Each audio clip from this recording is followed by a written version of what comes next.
नमस्कार। Sunshine classes JD में आपका स्वागत है। मैं विवेक वर्मा आपका स्वागत करता हूं।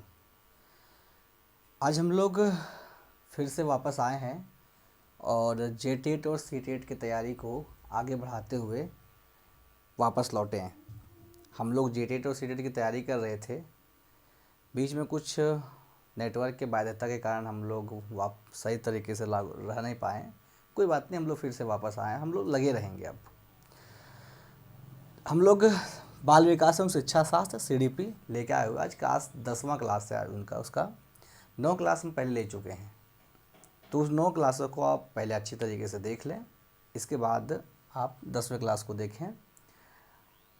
जो मेरे साथ जुड़े हैं वो भी, और जो नहीं जुड़े हैं आपसे हम रिक्वेस्ट करते हैं कि हमारे साथ जुड़िए। मेरे चैनल को सब्सक्राइब कीजिए, लाइक कीजिए और शेयर कीजिए। आपको यहाँ जेटेट और सीटेट के सभी विषयों की लगभग सभी विषयों की जो है पूरी तैयारी हो जाएगी। अभी हम लोग बाल विकास और शिक्षा शास्त्र को लेकर चल रहे हैं। जहाँ तक बात रही वैकेंसी की कि जेटेट और सीटेट कब निकलेगी, तो झारखंड सरकार का कोई भरोसा नहीं है। नोटिफिकेशन था कि सितंबर में नोटिफिकेशन दिया जाएगा जेटेट का, लेकिन अभी अक्टूबर आ चुका है, ऐसा कुछ हुआ नहीं। तो कोई बात नहीं, हम लोग सीटेट को भी फोकस करते हुए आगे बढ़ेंगे। जेटेट तो साथ में लेके चलेंगे, सीटेट जेटेट लेके चलेंगे, तो हम दोनों पे फोकस करेंगे। सीटेट तो हर 6 मंथ में होते ही रहता है, तो आसानी से हम लोग अगर सीटेट की फोकस करते रहें तो जेटेट कभी भी आए उसे निकाल ही लेंगे। आज हम लोग पढ़ेंगे 10वां क्लास में अधिगम। चैप्टर 1 हम लोग पढ़ रहे हैं। अगर हम लोग देखें, चर्चा करें, तो हम लोग 9 क्लास में जो है एक ही चैप्टर के बारे में बात कर रहे हैं, और चैप्टर का है विकास की अवधारणा एवं इसका अधिगम से संबंध। चैप्टर का नाम क्या था? विकास की अवधारणा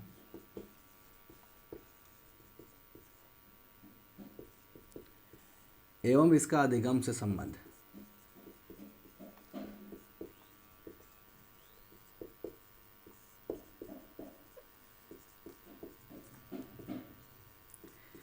इसमें हम लोग विकास की क्या अवधारणाएं हैं, और विकास हमारे लिए किन किन रूपों में किस किस तरह से आते हैं, ये 9 क्लास में वो डिस्कशन कर चुके हैं। सबसे अंतिम टॉपिक बचा हुआ अधिगम। अधिगम क्या है? अधिगम के बारे में किन किन मनोवैज्ञानिकों ने, समाजशास्त्रियों ने, किन किन अर्थशास्त्रियों ने, किन किन लोगों ने अधिगम को जो समझ पाए, जो अधिगम के बारे में जानते हैं, अधिगम के बारे में जिन्हें बोलना, जिन्हें लिखना पसंद था, अधिगम के बारे में जिन्हें बताना अच्छा लगा, जिन्होंने हमारे लिए अधिगम को लिखा, पढ़ा, उसको उन्होंने क्या क्या कहा अधिगम के बारे में, इन सारे चीज़ों पर डिस्कशन करेंगे। हम पहले बता चुके हैं कि इससे 1 या 3 क्वेश्चन आ सकता है एग्ज़ाम में, 1 से 3 क्वेश्चन तक। कभी 1 पूछा है, कभी 2 पूछा है, कभी 3 पूछा है। हम बात कर रहे हैं सीटेट के एग्ज़ाम्स के। जेटेट में 2 क्वेश्चन 2 ही बार तो हुआ है, 2 क्वेश्चन 1 बार पूछा हुआ था, 1 क्वेश्चन। तो इस तरह हम लोग आसानी से अधिगम को समझेंगे। अधिगम का अर्थ क्या होता है? अधिगम का अर्थ होता है लर्निंग। LEARNING। हम लोग लर्निंग का बहुत प्रयोग करते हैं। लर्न, सीखना। बच्चे सीख नहीं रहे हैं, बच्चे तुम लोग याद नहीं कर रहे हो, बच्चे तुम ये याद करके आना। बच्चों, कल तुम लोग A से Z तक के APPL याद करके आओगे। बच्चों, कल तुम भारत के राज्य राजधानी का नाम लर्न करके आओगे। लर्न हमेशा उपयोग करते हैं, लेकिन अधिगम को सिर्फ लर्न करने तक सीमित कर दें हम लोग, कि अधिगम सिर्फ याद करना ही है। अधिगम सिर्फ वही है जो बच्चा, हम किसी को कुछ दिए और वो याद करके आ गया, या फिर उसे कुछ टास्क मिला और वो याद करके आ गया, वही अधिगम है? तो सरासर गलत है, ये नहीं अधिगम है। अधिगम एक विस्तृत भावनाएं हैं, अधिगम एक विस्तृत रूप है, अधिगम एक विस्तृत स्वरूप है, जहाँ से अधिगम शुरू होता है, जहाँ से अधिगम जाता है। तो हम अधिगम का एक एक पॉइंट को डिटू पढ़ेंगे कि अधिगम आखिर है क्या। जब हम थ्योरी के माध्यम से अधिगम को समझ लेंगे तो इसके आने वाले सवाल जो हैं प्रैक्टिस आसानी से हो जाएगा। तो पहले हम लोग अधिगम को देखेंगे। अधिगम क्या है? अधिगम एक का अर्थ होता है सीखना। अधिगम का अर्थ अगर हम देखें तो अधिगम का अर्थ होता है सीखना। अधिगम का अर्थ होता है सीखना। अब सीखना तो हम भी बताएं कि सीखना होता है, सीखने का मतलब है किसी भी जगह से, किसी भी तरह से, किसी भी रूप में, किसी भी बारे में, किसी चीज़ के बारे में या किसी भी संसाधन का उपयोग किए बिना या किए करते हुए अगर कोई चीज़ सीख रहा है, इसका मतलब वो अधिगम कर रहा है। ऐसा नहीं है कि कोई पर्टिकुलरली किसी ने किसी को याद करने कोई चीज़ दिया है और वो सीखा तो अधिगम है। अधिगम की प्रक्रिया जीवन पर्यंत तक चलती रहती है। अगर अधिगम की प्रक्रिया की बात करें तो यह जीवन पर्यंत तक चलती रहती है।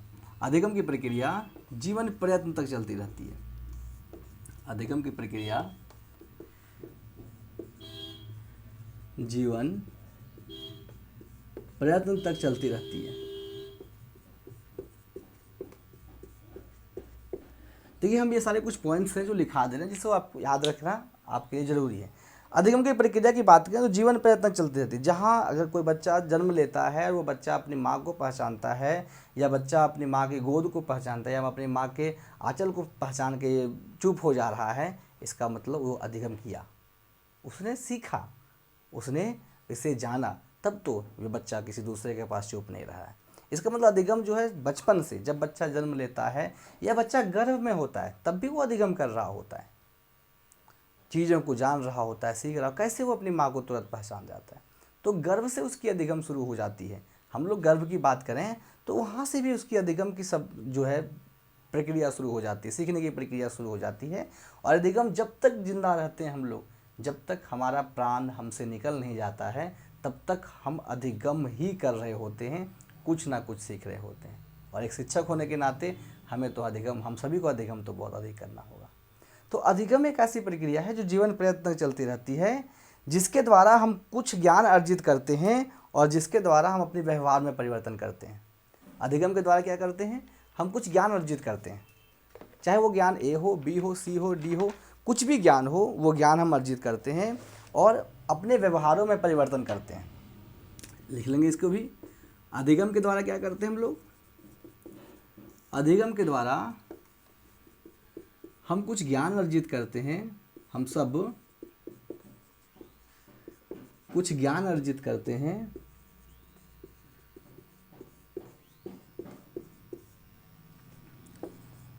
और अपने व्यवहार में परिवर्तन करते हैं।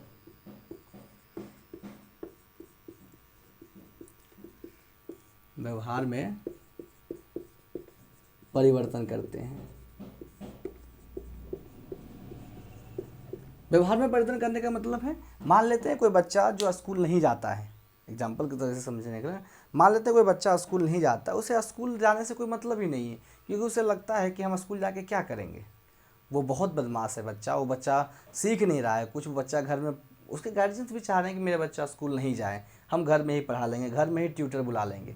लेकिन ऐसा संभव नहीं है कि वो बच्चा हर संसाधन, हर चीज़ों को सीख ले घर में रहते हुए, क्योंकि स्कूल्स एक माहौल पैदा करता है, इंस्टीट्यूट जो है एक माहौल पैदा करता है, जिस माहौल में वह रह के बहुत सारी चीज़ों, नई नई चीज़ों को सीखता है, बहुत ऐसी चीज़ों को सीखता है जो उसके व्यवहारिक ज्ञान में घर में नहीं मिल पाता था।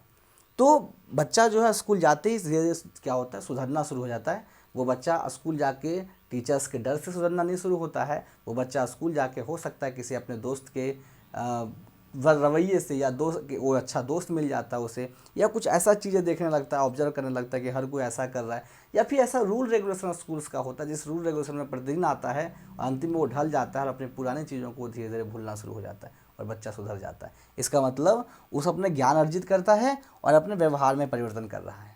वो कुछ ना कुछ ज्ञान अर्जित किया और अपने व्यवहार में परिवर्तन किया। अगर वो बच्चा घर में होता तो हो सकता है कि अपने ज्ञान तो अर्जित कर लेता वो, लेकिन व्यवहार में परिवर्तन नहीं कर पाता। तो हम अपने ज्ञान अर्जित करने के साथ व्यवहार में परिवर्तन कर रहे हैं, इसका मतलब सही रूप में हम अधिगम कर रहे हैं। जैसे जैसे ज्ञान अर्जित होते रहता है, व्यवहार परिवर्तन होते रहता है। हम ये कह सकते हैं कि बच्चा जन्म के तुरंत बाद से ही, बच्चा जन्म के तुरंत बाद से ही, जन्म के तुरंत बाद ही हम सभी अधिगम करने लगते हैं।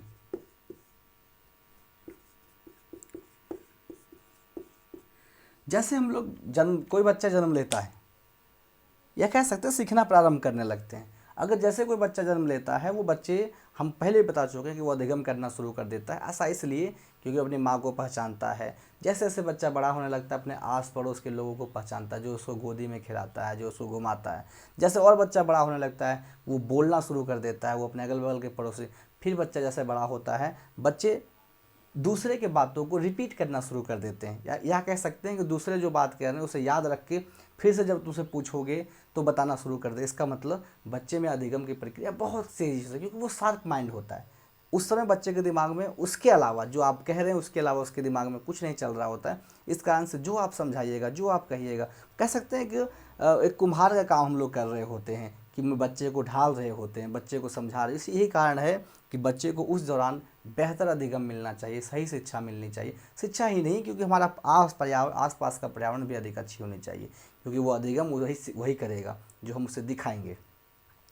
अधिगम से व्यक्ति के सर्वांगीण विकास में सहायता होती है। अधिगम से व्यक्ति के सर्वांगीण विकास में सहायता होती है। अधिगम से व्यक्ति के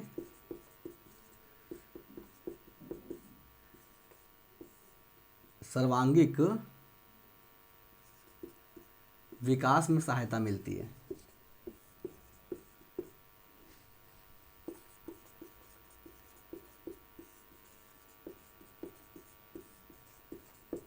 सर्वांगीण विकास का मतलब क्या है? पूरे तरह पूरी विकास, जिसे हमारे सभी अंगों का विकास अगर कर रहे हैं, मैं कह सकता सर्वांगीण का मतलब पूरी चारों ओर का, हमारे शरीर के सभी अंगों, सभी रूपों, सभी रंगों का विकास अगर कर रहा है तो उसके लिए हमें अधिगम करना होगा। जैसे अगर कहें कि कोई पर्टिकुलर चीज़ को हम लोग कभी ख़राब कह रहे हैं, हमारे लिए वो बहुत ख़राब है, हो सकता है किसी के लिए बहुत अच्छा है, इसका मतलब हम उस पर दोष लगाना हम नहीं कह सकते हैं। जैसे मान लेते हैं कोई नेता के बारे में कोई डिस्कशन कर रहे हैं हम लोग, तो वो किसी के लिए बहुत ख़राब है, वो बुराई कर रहा है किसी चीज़ की, लेकिन हम उसका बुराई क्यों करें? हम उसे सीखेंगे क्या उसमें बुराई है, क्या उसमें बुराई नहीं है। अगर वो किसी पक्ष में बुरा है तो उस पक्ष का बुरा कहेंगे, अगर किसी पक्ष में बुरा नहीं है तो उसे कोई व्यक्तित्व रूप से अगर किसी को बुरा ठहरा देते हैं तो वो हम लोग बेहतर। इसका मतलब हमारा मेन उद्देश्य होगा कि हम अधिगम करेंगे, पहले उसके बारे में बहुत सारी चीज़ें जुटाएंगे, फिर उसे कहेंगे कि ये खराब है या अच्छा है या ठीक नहीं है। अधिगम द्वारा जीवन के लक्ष्यों को प्राप्त करने में सहायता मिलती है। अधिगम द्वारा जीवन के लक्ष्यों को प्राप्त करने में सहायता मिलती है। अधिगम द्वारा जीवन के लक्ष्यों को प्राप्त करने में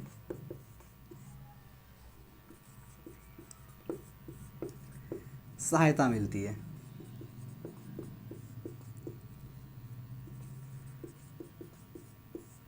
जीवन का लक्ष्य, अगर आप कभी भी लक्ष्य निर्धारण किए हैं कि हमें जीवन में ये करना है, ये कर, जैसे हमने एक लक्ष्य निर्धारण करके आए हुए हैं कि हमको अभी बाल विकास एवं शिक्षा शास्त्र को समझना ही समझना है, अधिगम को समझना ही समझना है, तो ये तब तक नहीं आप समझ पाएंगे जब तक आप सीखने के जैसा व्यवहार नहीं करेंगे। आप अगर वीडियो देख के निकल गए तो आप नहीं सीख पाएंगे। आपको अधिगम मतलब आपके अंदर सीखने की ललक होनी चाहिए। आप ललक उत्पन्न करेंगे तो आपको एक एक पॉइंट डी टू डी समझ में आएगा कि यार ये तो अधिगम हमारे साथ भी हो रहा था, इस तरह का अधिगम हमारे साथ भी होता। यानी अधिगम द्वारा हम जीवन के लक्ष्यों को प्राप्त करने में आसान कर सकते हैं, जीवन का लक्ष्य हमें आसानी से मिल सकती है। अधिगम हमें जीवन के लक्ष्यों को प्राप्त करने में बहुत अधिक मदद कर सकती है। हमारे लिए जीवन का लक्ष्य जो अधिगम से आसान हो सकता है। एक व्यक्ति तब तक सीखना बंद नहीं करता है जब तक अपनी सांस बंद ना कर दे।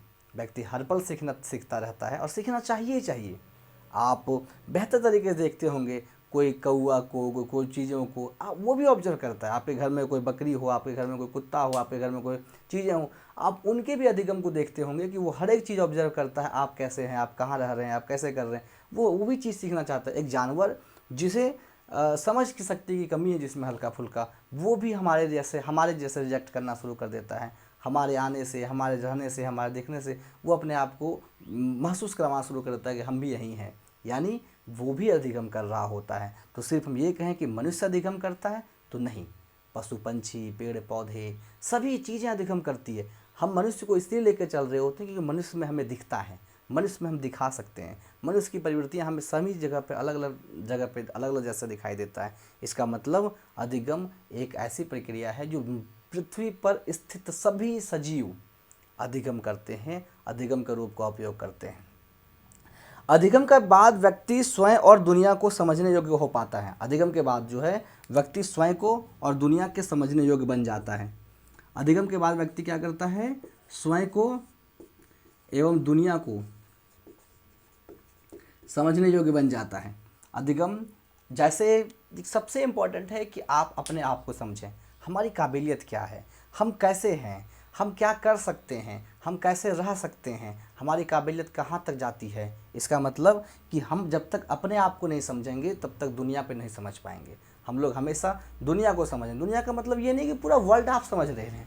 दुनिया का मतलब ये है कि आप बहुत दूर तक सोचना शुरू कर देते हैं, बहुत ज़्यादा सोचना शुरू कर देते हैं, जबकि आप अपने अंदर झांक के नहीं देखते हैं कि हमारे अंदर इसको सोचने की क्षमता तो है ही नहीं, हमारे अंदर इसको करने की क्षमता तो है ही नहीं।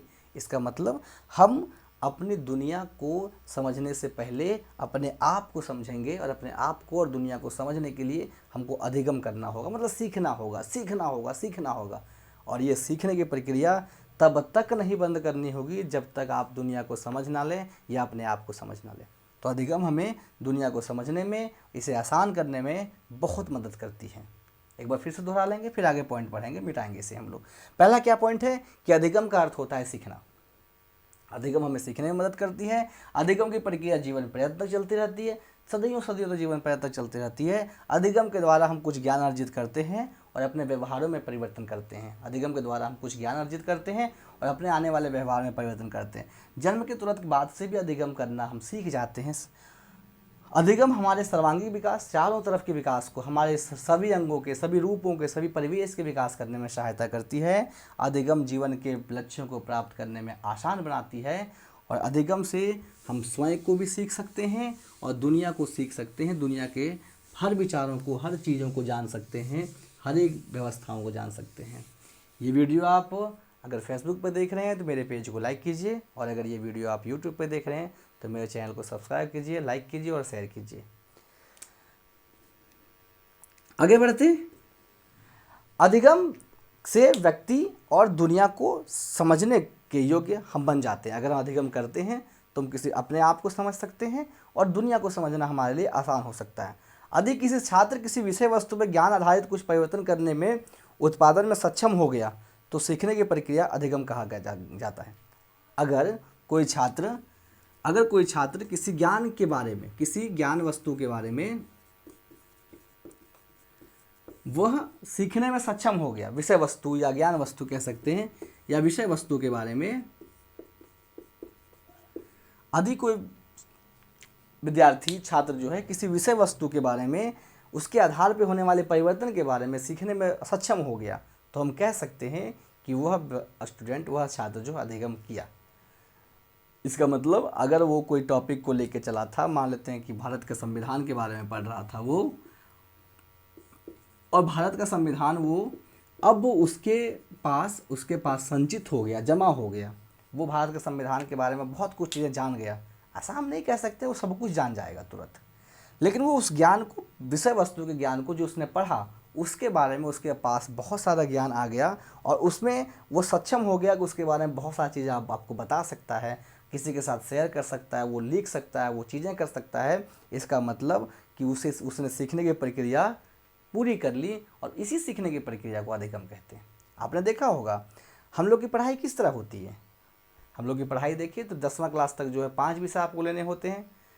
11th 12th में आपको कुछ चुनिंदा विषय से लेने होते हैं, 5 विषय होते हैं। जैसे आप ग्रेजुएशन में जाते हैं किसी एक विषय को आपको चूज करना होता है, आगे पीजी वगैरह करते हैं तो एक विषय पे चूज करना होता है, आगे और आप करते हैं तो किसी एक विषय से पर्टिकुलरली करते हैं। इसका मतलब ये कह रहा होता है कि आप किसी खास विषय जो आपने पीछे चूज किया, उस खास विषय को इतना ज़्यादा अधिगम करें, इतना ज़्यादा सीखें कि उस विषय में आप अपने आप को पारंपरिक महसूस करें, आप अपने आप को परंपरागत महसूस करें, आप अपने आप को बेहतर तरीके से दिखा पाएँ। तो अधिगम का सीधा अर्थ होता है कि अगर किसी विषय वस्तु के बारे में कोई बच्चा समझ पा रहा है, उसके अंदर समझ शक्ति का विकास हो पा रहा है, इसका मतलब वो बच्चा पूर्णतः अधिगम कर लिया है, वो बच्चा पूर्णतः अधिगम सीख लिया है, और वह बच्चा अधिगम कर चुका है। सार्थक अधिगम ठोस चीज़ों में मानसिक घोतक प्रस्तुत करने में, बदलाव लाने की उत्पादन प्रक्रिया ना होने में। अगर सार्थक अधिगम की बात करें तो उसमें किसी भी रूप में जानकारी को इकट्ठा करने में रटने की प्रक्रिया को अधिगम विद्वान की नहीं कहा जा सकता। बोला कि किसी रूप में कहें कि सार्थक अधिगम क्या है, कैसे कहेंगे कि कोई वस्तु को हम अधिगम ही कहें। कोई बच्चा इस डस्टर को ऐसे करके ऐसे सीखा उठाने के लिए, तो क्या ये अधिगम है या नहीं है। कोई व्यक्ति पानी बोतल से पानी पीने सीख गया, पहले वो बोतल से पानी नहीं पी पाता था, गिलास से पीता था, तो हम कैसे कहें कि वो अधिगम है कि नहीं। कोई बच्चा इस मार्कर का नाम सीख गया कि इसको मार्कर कहते हैं, तो क्या ये अधिगम है या नहीं। कोई व्यक्ति किसी न किसी रूप में किसी भी तरह से अगर वो देख रहा है किसी भी चीज़ के व्यक्तित्व के जो उसके जीवन में आसान है, कि वह सुबह उठा और उठ के जो है धरती माँ का प्रणाम करने सीख गया, क्योंकि वो डेली अपने घर से बात सुना था कि आपको प्रणाम करना चाहिए, ऐसे करना चाहिए, तो क्या ये अधिगम है या नहीं। कोई बच्चा किसी घर में जा रहा था और वो पहले चप्पल पहन के जा रहा था, और वो देख अगल बगल के देख के कि भाई आगे वाला चप्पल खोल लिया, हम भी खोल लेते हैं, कि ऐसा हो पाया, तो क्या ये अधिगम है या नहीं। इसके बारे में बहुत सारे वैज्ञानिकों ने तर्क दिया है, और बहुत सारे वैज्ञानिकों ने अपना अपना मत दिया है कि अधिगम के क्या है, अधिगम हम किसे कहेंगे। तो पहले वैज्ञानिक गेट्स का नाम आता है। गेट्स पहले विद्वान गेट्स का नाम आता है। ये क्या कहते हैं अधिगम के बारे में। ये कहते हैं अनुभव द्वारा व्यवहार में रूपांतर लाना अधिगम है। अनुभव द्वारा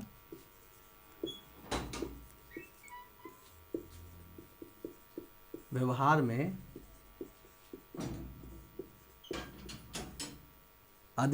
अनुभव द्वारा व्यवहार में रूपांतर लाना ही अधिगम है।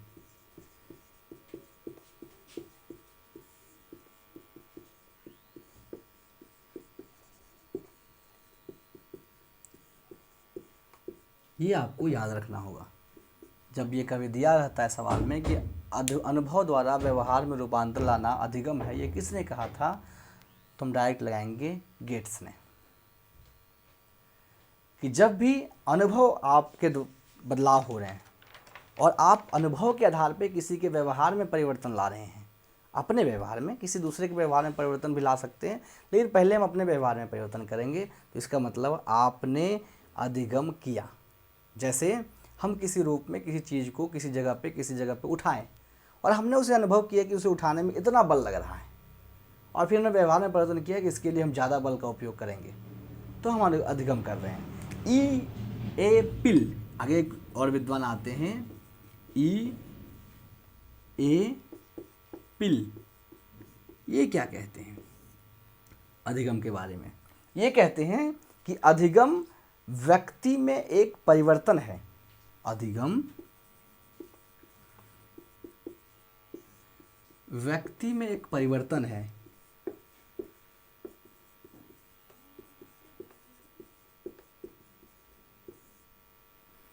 अधिगम व्यक्ति में एक परिवर्तन है जो उसके वातावरण के परिवर्तनों के अनुरण में होता है। जो उसके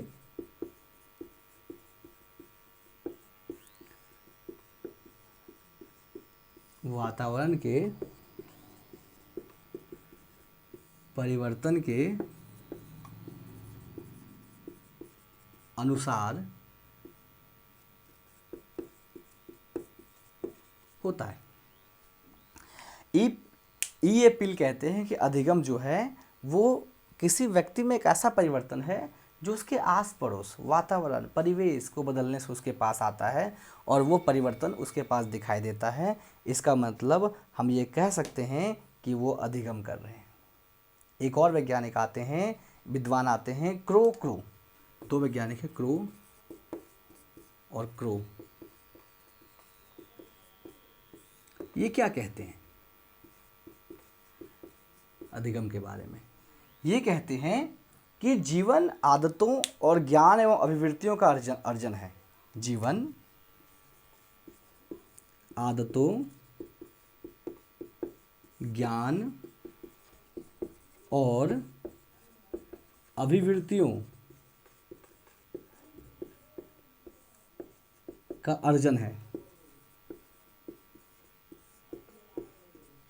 ये क्या कहते हैं कि जीवन आदतों, ज्ञान और अभिवृत्तियों का अर्जन है। इसके सहायता से हम बहुत सारे नवीन नवीन प्रकार के ज्ञान सीख सकते हैं, नए नए तरीके का ज्ञान सीख सकते हैं, जिसके द्वारा हम अपने उत्तरोत्तर वृद्धि में, मतलब जब जितना वृद्धि अभी हुआ है उससे अधिक वृद्धि करने में सहायता कर सकते हैं। जिस दिन आप सीखना बंद कर दीजिएगा उस दिन आपके ज्ञान का प्रभाव जो है, या ज्ञान के बारे में आपका ज्ञान कम हो जाएगा और आपकी सीमितता अस्थिर रह जाएगी। एक शिक्षक होने के नाते हम सभी को हर पल ज्ञान अर्जित करना होता है। आप सभी को पता होगा, आप अच्छे शिक्षक हैं सभी।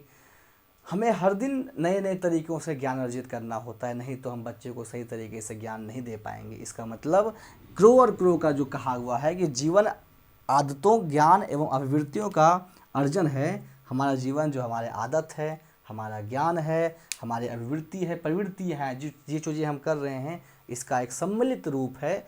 इस प्रकार हम ये 3 लोगों के डिफिनेशंस को एक साथ जोड़कर हम अधिगम को यहीं समाप्त करेंगे आज के क्लास को। अनुभव के द्वारा व्यवहार का रूपांतर लाना अधिगम है। अनुभव जितना हम करेंगे उसके आधार पर जो व्यवहार में हमारा रूपांतर आता है वो अधिगम है। अधिगम व्यक्ति का एक परिवर्तन है जो उसके वातावरण में परिवर्तन का अनुसरण करता है, और साथ में जीवन में आदतों का, ज्ञान में प्रवृत्ति का अधिगम को कह सकते हैं हम लोग। इसके बाद हम लोग नेक्स्ट क्लास में जब आएंगे तो हम लोग अधिगम का संबंध विकास के साथ क्या होगा, जो लास्ट टॉपिक हम लोग इसके ऊपर लिखेंगे। उसके बाद इस पर प्रैक्टिस करवाएंगे क्वेश्चंस को, उसको लेकर आएंगे जो 11वां क्लास होगा। इस क्लास में इतना ही। अगर आप ये मेरा वीडियो फेसबुक पे देख रहे हैं तो मेरा फेसबुक पेज को लाइक कीजिए, और यूट्यूब पे देख रहे हैं मेरे यूट्यूब चैनल को सब्सक्राइब कीजिए, शेयर कीजिए, लाइक कीजिए। हम आपके साथ जेटेट और सीटेट की तैयारी लेके आते रहेंगे। एक बार फिर से धन्यवाद सनशाइन क्लासेस जर्डी की ओर से और मेरी ओर से। मैं विवेक वर्मा आपका फिर से तहे दिल से स्वागत करता हूं कि आपने मेरा वीडियो पूरा देखा, और भरोसा रखिए हम आपके साथ जुड़े रहेंगे। Thank you.